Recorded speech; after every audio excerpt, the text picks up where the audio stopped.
విభజన చట్టం హామీల అమలుపై సుదీర్ఘంగా కొనసాగుతున్న చర్చలు కొనసాగుతున్నాయి. ఒక్కొక్క అంశంపై ఆర్థిక మంత్రి, హోంమంత్రితో విడతల వారీగా రాష్ట్ర ప్రభుత్వం చర్చిస్తోంది. రెవెన్యూ లోటు భర్తీపై చర్చల్లో ప్రతిష్టంభన నెలకొంది. తొలి ఏడాది రెవెన్యూ లోటును పూర్తిగా భరించాలని రాష్ట్ర ప్రభుత్వం డిమాండ్ చేస్తోంది. చంద్రబాబు ఢిల్లీ రావాలని కేంద్ర ప్రభుత్వం కోరుతోంది. చర్చల్లో స్పష్టత లేకుండా ఢిల్లీ వెళ్లేందుకు చంద్రబాబు విముఖత వ్యక్తం చేశారు. కేంద్రం నిర్ణయాలను ఎప్పటికప్పుడు సుజనా చౌదరి, సీఎం రమేష్ చంద్రబాబుకు వివరిస్తున్నారు.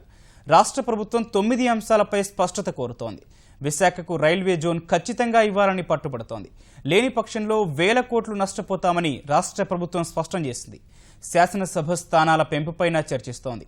పారిశ్రామిక రాయితీలకు చట్టబద్ధత కావాలని డిమాండ్ చేస్తోంది.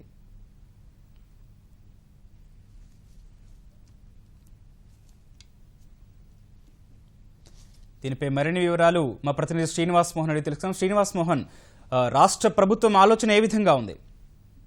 గౌతమ్, ఈ రాష్ట్రానికి ప్రత్యేక ప్యాకేజీ అంశంపై ఢిల్లీ నుంచి వస్తున్న సంకేతాల నేపథ్యంలో ముఖ్యమంత్రి చంద్రబాబు నాయుడు అందుబాటులో ఉన్న మంత్రులతో ప్రత్యేకంగా సమావేశం వివిధ అంశాలను కూలంకుషంగా చర్చించారు. ఇదే సమయంలో ఢిల్లీ నుంచి కేంద్ర మంత్రి వెంకయ్య నాయుడు కూడా ముఖ్యమంత్రి చంద్రబాబుతో ఫోన్ లో మాట్లాడినట్టుగా సమాచారం ఉంటుంది. ప్రధానంగా కేంద్ర ప్రభుత్వం చెబుతున్న అంశాలు, రాష్ట్ర ప్రభుత్వం కోరుతున్న అంశాలు మధ్య కొంత ఇంకా స్పష్టత రావాల్సిన ఉన్న నేపథ్యంలో ప్రభుత్వం కూడా కేంద్ర ప్రభుత్వం ముందు కొన్ని అంశాలను చాలా స్పష్టంగా ఉంచి విభజన చట్టంలో పొందుపరిచినటువంటి అన్ని హామీలని రాష్ట్ర విభజన సమయంలో అప్పటి ప్రధానమంత్రిగా ఉన్నటువంటి మన్మోహన్ సింగ్ ఏవైతే పార్లమెంట్ చేసినటువంటి ప్రకటన ఉందో దాంట్లో పొందుపరిచిన ప్రతి హామీని కేంద్ర ప్రభుత్వం నెరవేర్చాలని చెప్పి పట్టుబడుతున్నారు.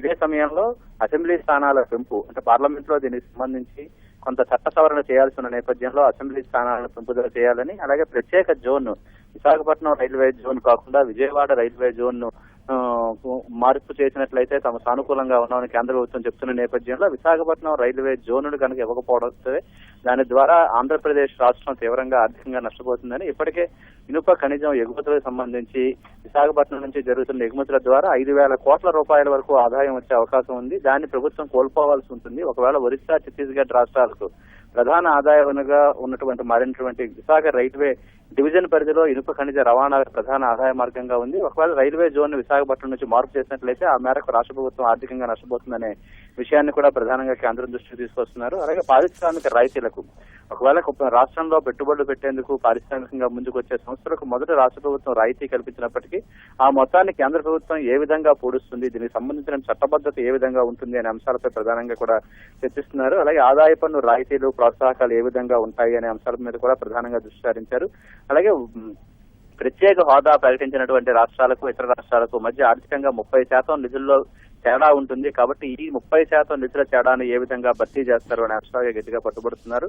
కేంద్ర ప్రభుత్వం రాష్ట్ర రాజధాని నిర్మాణానికి సంబంధించి 2,500 కోట్ల రూపాయల వరకు నిధులు కేటాయిస్తాము, మంజూరు చేస్తామని చెప్తున్న నేపథ్యంలో రాజధాని నిర్మాణం అంటే కేవలం రాష్ట్ర పరిపాలనకు సంబంధించినటువంటి అంశం కీలకమైంది. కాబట్టి కేవలం సచివాలయం, అలాగే మంత్రుల నివాసాలు, రాజ్భవన్, హైకోర్టు, ప్రభుత్వ ఉద్యోగులకు సంబంధించినటువంటి భవన సముదాయాలు వీటన్నింటికి కూడా కేంద్ర ప్రభుత్వం నిధులు అందజేయాల్సి ఉంటుంది. హైకోర్టుకు సంబంధించి పూర్తిగా నిర్మాణాలు, అలాగే ఇతర ప్రభుత్వ సంబంధించినటువంటి మొత్తం భవన సముదాయాలన్నింటికీ కేంద్ర ప్రభుత్వం ఆర్థికంగా సహాయం చేయాల్సి ఉంటున్న నేపథ్యంలో 2,500 కోట్ల రూపాయలు ఏమాత్రం సరిపోవని, ఈ విషయాన్ని కూడా స్పష్టంగా కేంద్ర ప్రభుత్వం పునరాలోచించాలి అనే విషయంగా కూడా కేంద్ర ప్రభుత్వంతో చర్చిస్తున్నట్లుగా తెలుస్తోంది.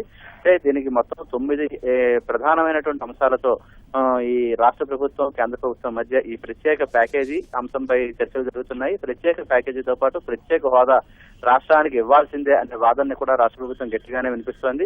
ప్రత్యేక హోదా అనేది ప్రజలతో భావోద్వేగాలతోనే ముడిపడి ఉన్న అంశం. ఇది సంక్లిష్టంగా మారిన నేపథ్యంలో ప్రత్యేక హోదా విషయాన్ని కూడా కేంద్ర ప్రభుత్వం పరిశీలించాల్సిందే అనేటువంటి అభిప్రాయాన్ని కూడా వ్యక్తం చేస్తుంది. అయితే కేంద్రం నుంచి వస్తున్న సంకేతాల ప్రకారం రాష్ట్రానికి ప్రత్యేక హోదా అనే పదాన్ని హోదా అనే బదులు ప్రత్యేక హోదాలో ఏవైతే అంశాలు ఉన్నాయో అవన్నీ కూడా ప్రత్యేక ఆర్థిక సహాయం కింద మొత్తం అన్నింటినీ అందిస్తామని చెప్పి కేంద్ర ప్రభుత్వం కూడా చెప్తోంది. ఇందుకు సంబంధించి కేంద్రం ఏ అంశాలను ప్రత్యేక ప్యాకేజీ రూపంలో ప్రకటించబోతోంది, దానికి సంబంధించినటువంటి ముసాయిదా ప్రతిని కూడా ముఖ్యమంత్రి కార్యాలయానికి పంపాలని కేంద్ర ప్రభుత్వం భావిస్తున్న నేపథ్యంలో అందులో ఉన్నటువంటి అంశాలను కూడా ముఖ్యమంత్రి దృష్టికి తీసుకురావడం జరిగింది.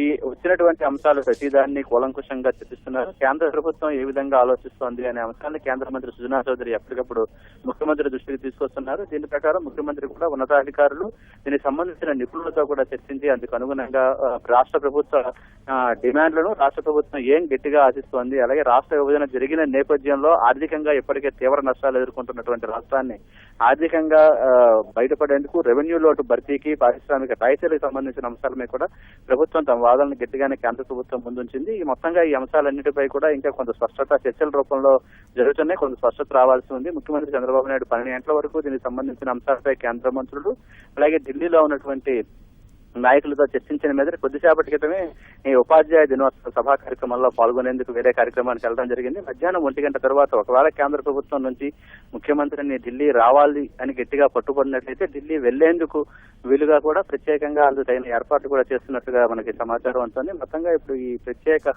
ప్యాకేజీ అంశంపై మాత్రం కీలకమైనటువంటి చర్చలు జరుగుతున్నాయి. శ్రీనివాస్ మోహన్, మరోవైపు పోలవరంపై నిధులను 100% కేంద్రమే భరించాలని రాష్ట్ర ప్రభుత్వం భావిస్తోంది. ఈ విషయంలో ఎలా ముందుకెళ్లాలని ఆలోచిస్తోంది? అంటే పోలవరం ప్రాజెక్టు సంబంధించిన విషయంలో మొదట కేంద్ర ప్రభుత్వం 70% కేంద్ర ప్రభుత్వం సమకూరుస్తుంది, 30% నిధులు రాష్ట్ర ప్రభుత్వం భరించాలి అనే విషయాన్ని మొదట ప్రతిపాదన తీసుకొచ్చింది. అయితే దీనిపై కేంద్ర చర్చించిన మీద 90% వరకు పోలవరం ప్రాజెక్టు సంబంధించి కేంద్రం నిధులు సమకూరుస్తుంది, 10% రాష్ట్ర ప్రభుత్వం భరించాల్సి ఉంటుంది అనే విషయాన్ని కూడా తెలియజేసింది. పోలవరం ప్రాజెక్టును కేంద్ర ప్రభుత్వం జాతీయ ప్రాజెక్టుగా పరిగణించి మొత్తం నిధులన్నీ కేంద్ర ప్రభుత్వం ఇవ్వాలి అనే వాదనని కూడా రాష్ట్ర ప్రభుత్వం కేంద్రం ముందుంచింది. ఇటీవల విజయవాడలో భారతీయ జనతా పార్టీ పదాధికార సమావేశం జరిగినప్పుడు కూడా పోలవరం ప్రాజెక్టు అంశంపై కీలకమైన చర్చలే జరిగాయి. పోలవరం ప్రాజెక్టు సంబంధించి 90% కేంద్ర ప్రభుత్వం నిధులు అందజేస్తుంది. దీనికి సంబంధించి బ్యాంకుల ద్వారా ఈ 25,000 కోట్ల రూపాయలు కూడా నిధులను సమకూర్చేందుకు వీలుగా కూడా కేంద్ర ప్రభుత్వం ఆలోచిస్తోంది అనే విషయాన్ని కూడా ఈ భారతీయ జనతా పార్టీ పదాధికారుల సమావేశంలో చర్చించి ఆ నిర్ణయాన్ని వివరించడం జరిగింది. పోలవరం ప్రాజెక్టు సంబంధించి 90% కేంద్ర ప్రభుత్వం నిధులు అందిస్తుంది. దీనికి ఆర్థికంగా నబార్డు రుణం కానీ ఇతరత్ర ఆర్థిక సంస్థల ద్వారా సాయం ఏ విధంగా ఉంటుంది అనే ప్రతిపాదనను కూడా రాష్ట్ర ప్రభుత్వం ముందు ఉంచడం జరిగింది. మొత్తం పోలవరం ప్రాజెక్టుతో పాటు విభజన చట్టంలో పొందుపరిచిన అన్ని అంశాలపై కూలంకుషంగా కూడా ఇప్పుడు రాష్ట్ర ప్రభుత్వం కేంద్ర ప్రభుత్వంతో చర్చలు జరుపుతుంది. రైట్, ధన్యవాదాలు శ్రీనివాస్ మోహన్.